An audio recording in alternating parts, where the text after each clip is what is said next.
Good morning, everybody. It's Miss Perez again, here to read you some more Macbeth. I hope that you're doing well. I hope that you're safe and enjoying the story. So let's continue. The last time we read, Macbeth was following the dagger to Duncan's room. So let's see what he did.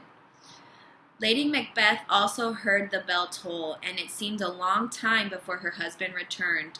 There was blood on his face and hands, and he carried 2 daggers. "You should not have brought the daggers here," said Lady Macbeth.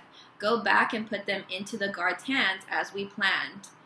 Macbeth's eyes were blank. He shook his head. "I will not go back there," he said hoarsely. "Then I will," said Lady Macbeth, and she snatched the daggers from Macbeth's hands and left the room. Macbeth stood where he was, shivering uncontrollably, seeing nothing but Duncan's dead eyes staring. He tried to pray, but his lips and tongue would not form the words. In a short while, Lady Macbeth came back, holding her hands up to the candlelight. "I smeared blood over the guards' faces to make them seem guilty," she said. "In the morning we will have them tortured until they say that Duncan's sons paid them to kill him." Her face was so full of triumph and cruelty that Macbeth no longer recognized her. He turned away and caught sight of his reflection in the mirror.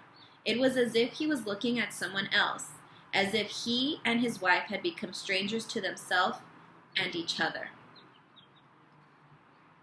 Glamis Castle was woken in the gray light of dawn by voices shouting, "Murder! The king is slain!" Shocked guests ran from their rooms and spoke in whispers. Who could have murdered the king? Rumors flew through the castle like swallows, and suspicion fell on Malcolm and Donalbain, who had the most to gain from their father's death. Malcolm and Donalbain were convinced that Macbeth was the murderer, but they did not dare accuse him. Who would believe that the hero of the battle against the Norwegians would slay his own king? Though they knew it would be taken as proof of their guilt, Duncan's sons fled for their lives. Donalbain sailed for Ireland, and Malcolm rode across the border into England to put himself under the protection of the English king. Now nothing stood between Macbeth and the throne.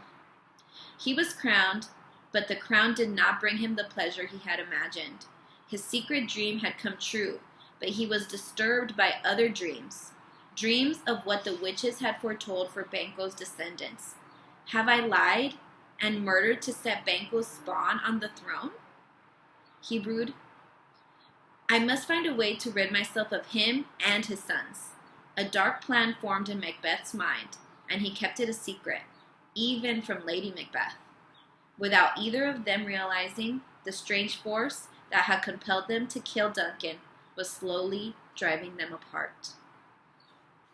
Whoa, Shakespeare is a great storyteller. Let's continue reading this later on, and I hope that you stay safe. Take care, everybody.